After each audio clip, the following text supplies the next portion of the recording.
Welcome back. This is quite a story.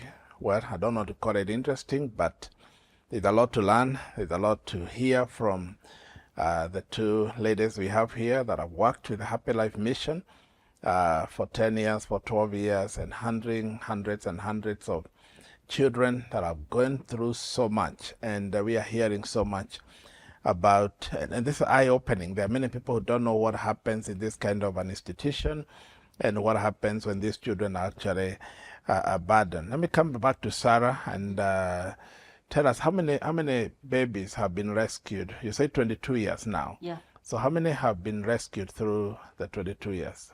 1,000 children. Wow, 1,000 children. Yes. That's hard to comprehend, that 1,000 children have been rescued through Happy Life Children's Home. Yeah. Wow, how does that make you feel? When you mention 1,000, when you think if you put 1,000 people somewhere, Yeah.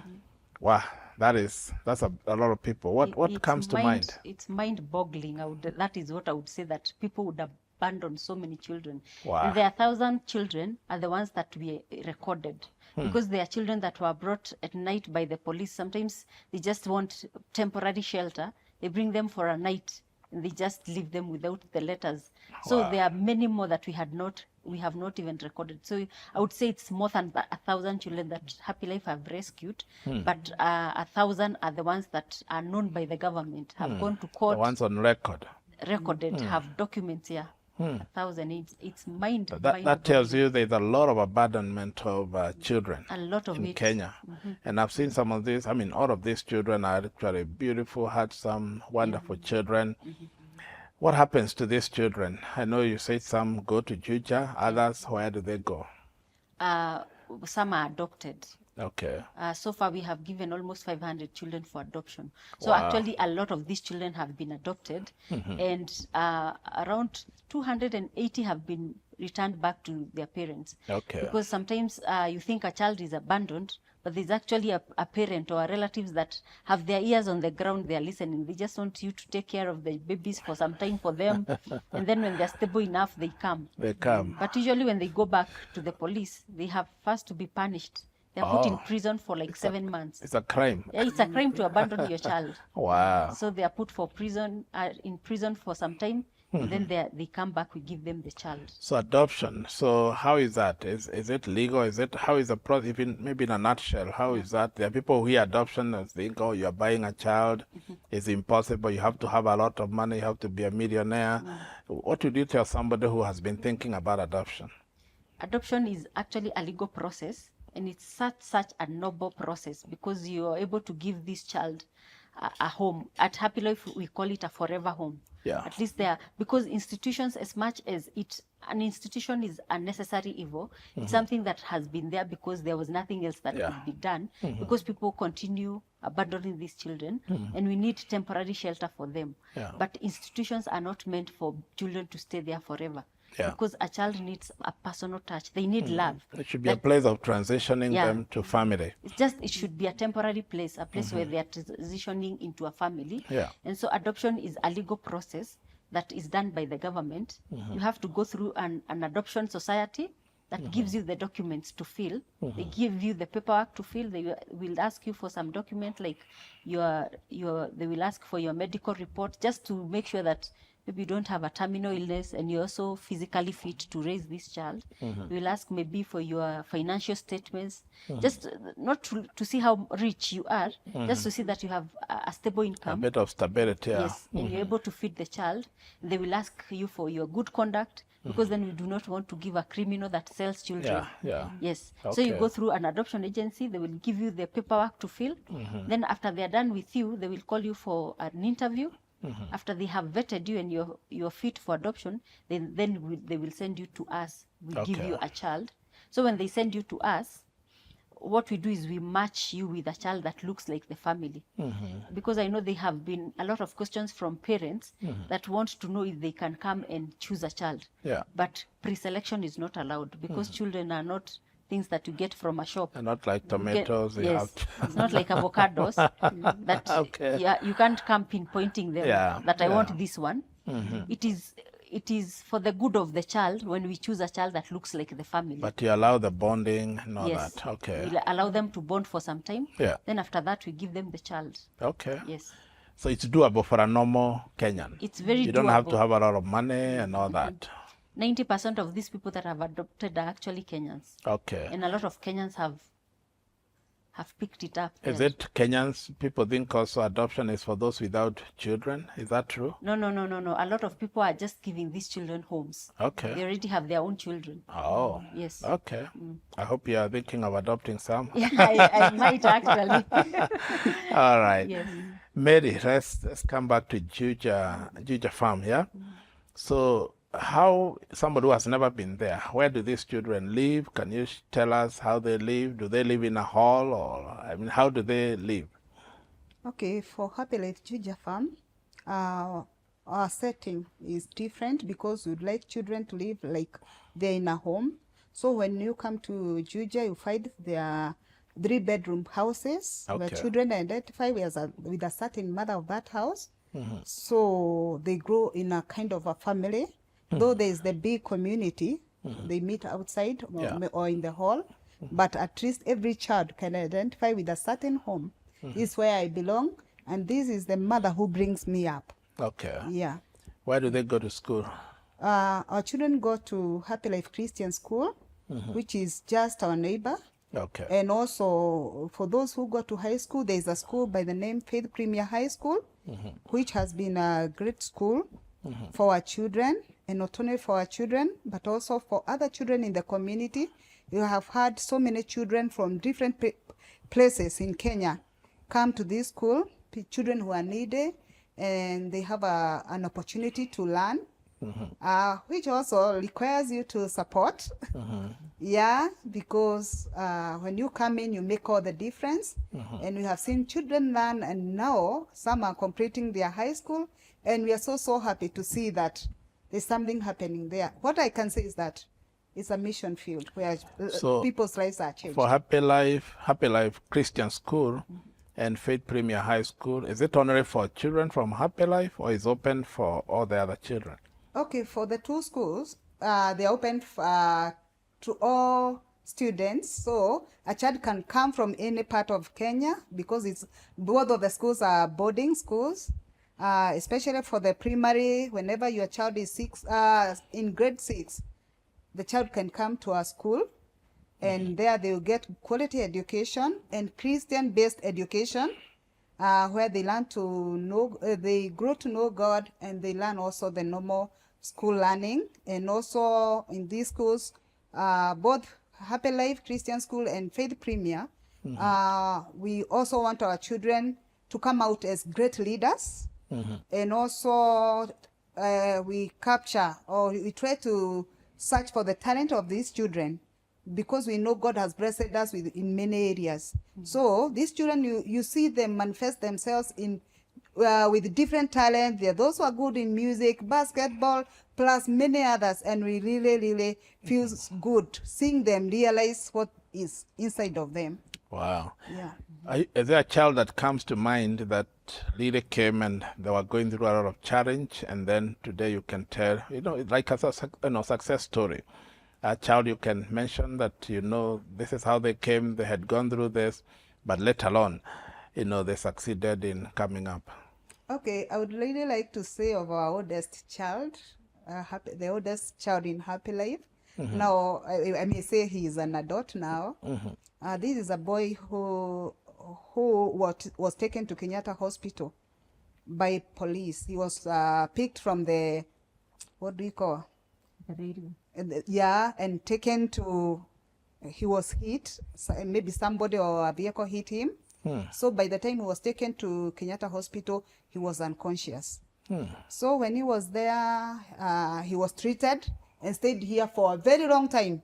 Many years there, nobody claimed the child. At Kenyatta Hospital? At the Kenyatta Hospital. So the patients, whenever they needed something from the shop, they could always say this boy. Wow. And this boy was brought to us. He was allowed 8 years, and he had not gone to school. Wow. So when he came, it's like we wanted to lash him, because also he was growing big, and also he's tall. Yeah. And right now, I'm so happy to say that the boy came and fitted.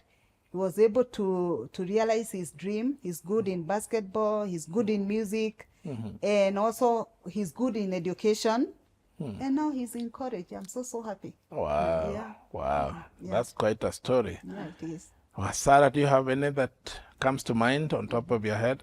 Yes, I think majority of these children come here because they have very unfortunate stories. Yeah. Definitely, that's why we rescue them.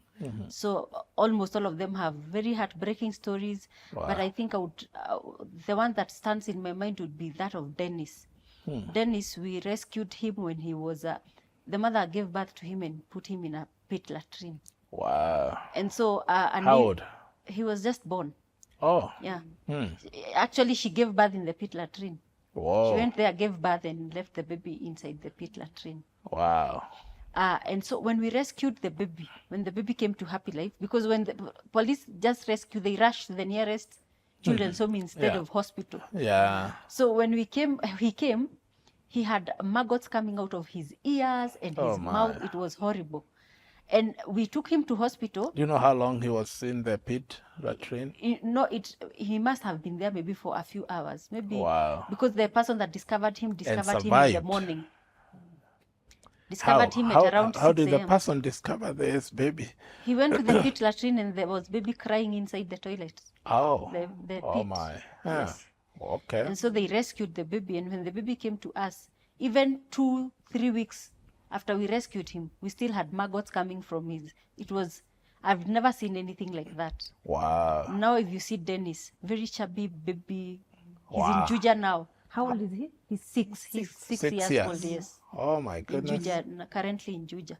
And he survived all this. And he's survived all that. Huh. Yes. What do you think? I mean, handling, because this is not your child. You have to love them, care for them, hospital, and how do you do that? And what goes through your mind? And of course, not just you, even the caregivers and everybody working there. Somebody who has never been there handled those kind of situations. What goes on?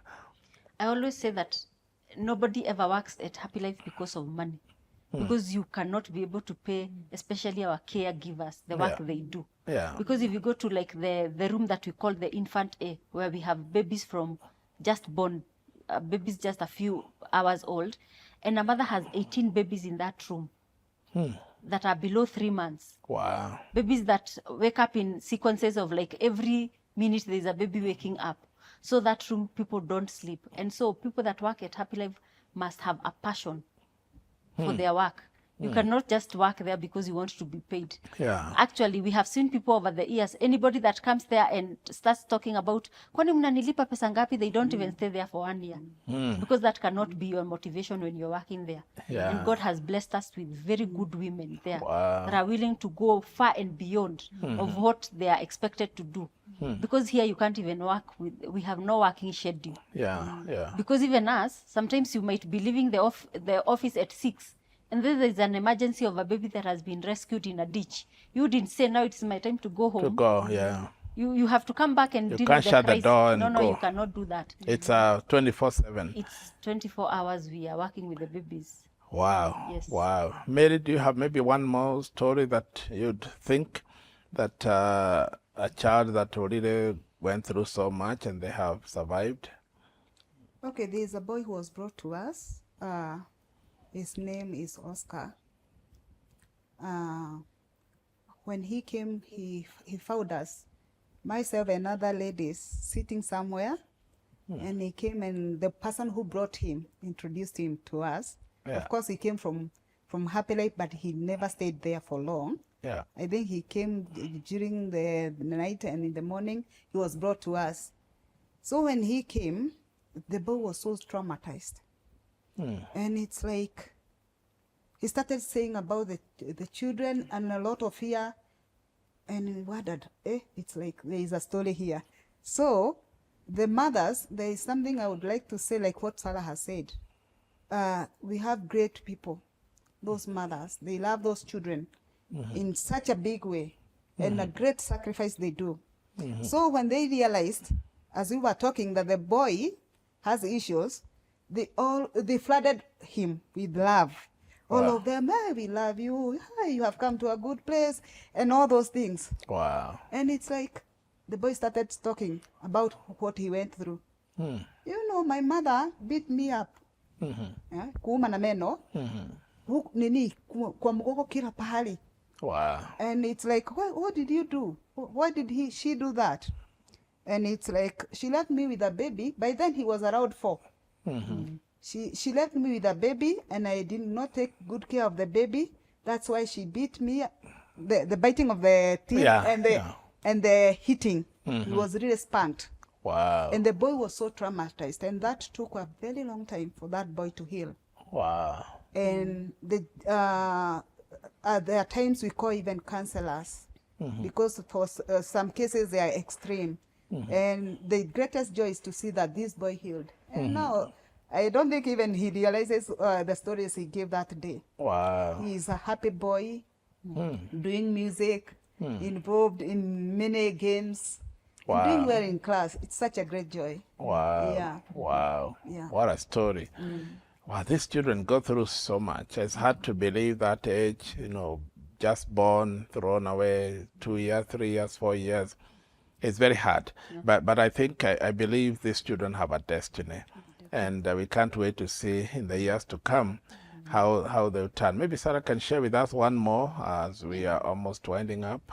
Another story of another child. I remember there was this baby that he was later adopted, but he was a child that was aborted. There was an abortion clinic that was closed later by the government.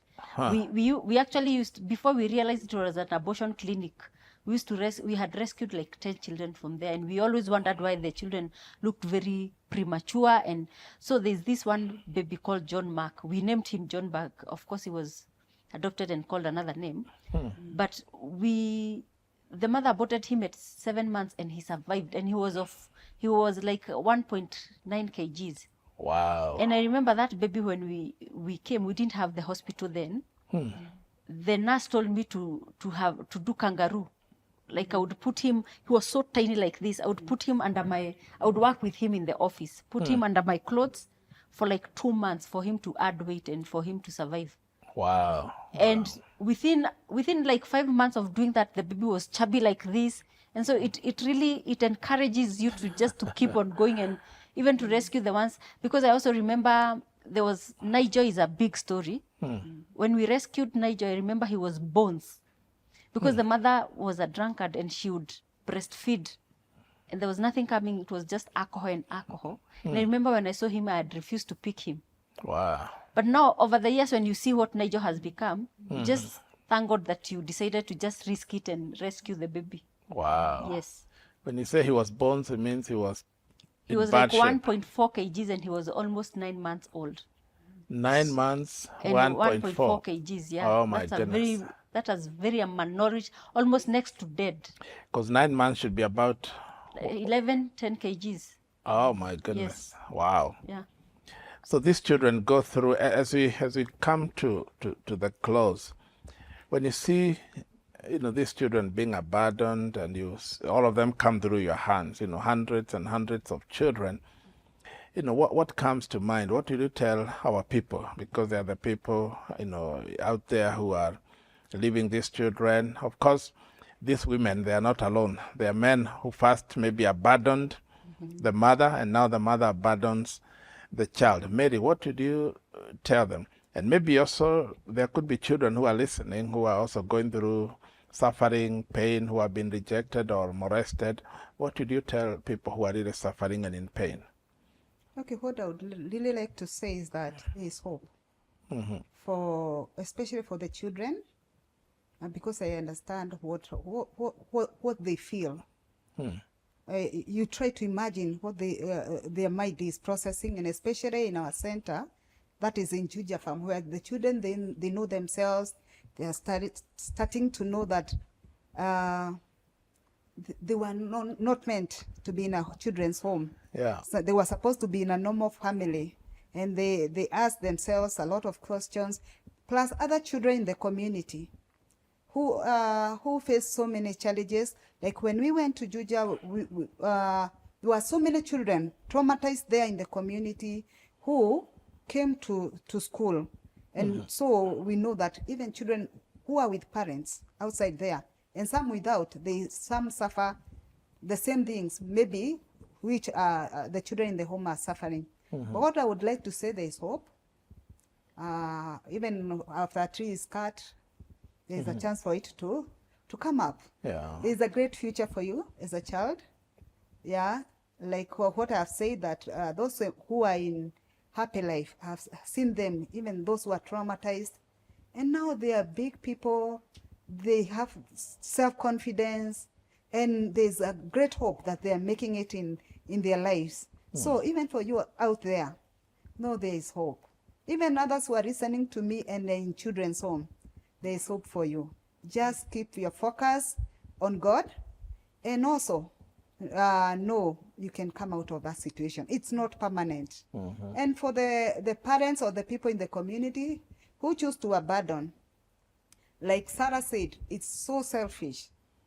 There must be somebody who sacrificed himself for the welfare of the other.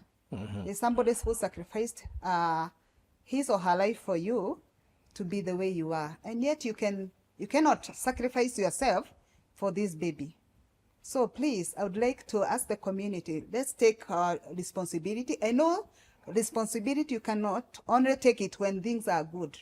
There are times you have to suffer, but at the end, you see the success. You see what you labored for. Like as we are saying now, we saw children come when they are traumatized, and it's a lot of work. Children who suffered, and seeing them grow and accept themselves, their self-esteem is built. It's a long way. So when there's a great success this far, so it can happen even for you, parent. Please take responsibility. Struggle with your child. One time you don't know whether this child will be the one who will make you succeed in your life. You don't know what they have. They are really talented, and there's a purpose why God brought them to this world. Please, we adults, let's take care of children, whether they are your children or children in the community. We have a collective responsibility for every person to take care of the children, especially in African society. We say it takes a village to raise a child. Let's play our part. Wow, it was said. Mary, thank you. It takes a village to raise a child. And Mary says there is hope. So don't give up. There is hope that things will change, and things can only get better. So those of you who are going through same, or maybe you are neglected or abandoned, or you're thinking of abandoning your children or your family, well, hold in there. Just keep on fighting for that child. How can you leave a child of 1 year or less than a year? Don't even think of abortion.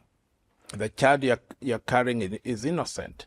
The pregnancy may have happened when you don't feel prepared, but Mary says there is hope, there is a reason, there is a purpose why that child, God wants that child in the world today, because it is the purpose and the plan of God that child be born. Okay. Sarah, in closing, what would you tell the people out there? We don't know who is watching. There could be children, could be people who are still bitter because of what they went through, could be parents, it could be somebody contemplating abortion. I mean, what would you, just whatever, you want to talk to them? I think what I would say, in the recent past, the government has come up with a program they are calling care reforms. Okay. And they are really encouraging people for children to go back homes. Oh. And on our venture to do what we call home tracing, we have realized that a lot of these children have relatives out there. We know that your sister gave birth to a child, and nobody ever follows up where the child went. So if you're out there and there's your sister that hamonangi mtoto wake, you're not seeing their child nowadays. They had a child once, but nobody knows where the child. So there's a very big possibility that child is in an institution. Okay. It's good for people to keep on following up their families, to know what is happening to the children of that brother of yours that you have not seen for 5 years. And also, I have also discovered there are a lot of people calling us, requesting for them to bring their child or their children to us temporarily for them to go to the Middle East to work. There's a lot of that nowadays. Okay. And I would want to tell people out there, these children are better in families. Institutions are not good for children. Yeah. They are what we call a necessary evil. They are there because people are still continuing to abandon these children and they need shelter. But an institution is not a place that you voluntarily bring your child. A child needs a family. And for those people out there that have an issue, like a genuine issue, maybe it is a mental illness, maybe it's poverty that you really cannot help, ask for help. There are always people that are willing to help. You can go to the nearest chief's camp, the nearest children's office. Nowadays, almost every police station has a CPU, what we call Child Protection Unit. Go there and report. We have very friendly police officers nowadays that are dealing with children. Go there and report. There's always hope. Wow. And those people that think harming their children is the way out. And then they bring to us children that are really traumatized, that are taking years and years for us to really get this child out of the woods. Yeah. I think that is not the answer. Don't harm your child. Because we have had children that have their 2 fingers missing, their ears missing, their mother has bitten the finger off. Wow. You know, I don't think harming this child is an answer. If you really need help, ask for it. There's always somebody that is willing to listen. Don't die with their problems. Wow. Yeah. Thank you so much. You hear it. Information is power. That you don't have to let your child, your children go through all that. Well, if there are problems, if there are issues, they can be resolved. There's a reason for everything. If there's poverty today, there's lack today, it's not permanent. We've heard from them that they went through so much. You know, Mary went through so much, you know, being taking care of her siblings, and today they are established. So don't give up because of today. There is a tomorrow. There is hope. And we appreciate your time with us and joining us and listening to us. I believe there's information you have gotten. And I want to urge all of you that would want to partner in this program and helping these children. You can imagine 63 babies below 3 years at Roysambu and 112 in Juja who need food, who need diapers, who need formula, who need medical care and all that, caregivers, you know, and housing. You can, you know, clothes and all that. You can be a blessing. You can help them. So I want to urge you, whatever you can do. There's that pay bill on your screen. You can decide to do something today to help a child, to buy formula, to buy clothing, to help them to grow and to be what God wants them to be. The Lord will bless you as you partner with this ministry, as you partner with Happy Life Children's Home and helping this child. If you can sponsor a child to be in school, that'll be more than welcome, and the Lord will bless you. God bless you so much. Our time is up. There's so much we can share and talk about, but I want to appreciate Sarah and Mary that have been with these children 10 years, 12 years, and many others who are not here, the caregivers and everybody that have taken a lot of time to be a blessing, our partners, our friends, people who come and bring food, people who support this mission. We really want to say thank you, thank you. There are people who help these children. Some of them have never even seen them, but they help them. We want to appreciate all of you. The Lord bless you and the Lord keep you. And we want to say thank you for your continued support, for prayer.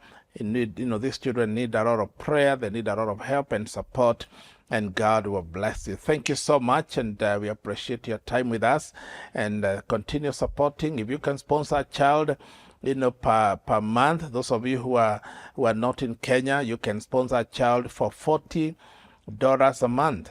It's only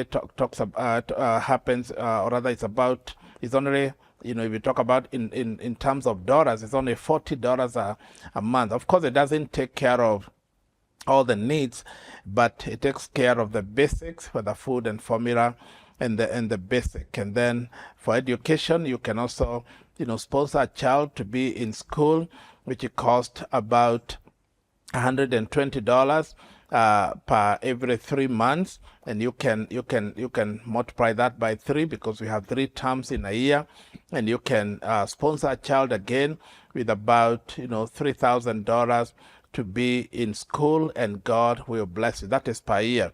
and God will bless you. So we really appreciate your time with us. We appreciate your help.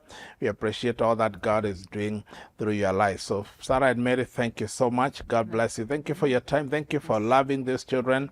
On behalf of all the other mothers and caregivers who love these children, we say thank you, and may the Lord bless you so much. And God bless your families and your future and your destiny and all you do for these children. God bless you. Thank you. That's all for now. We'll see you next time.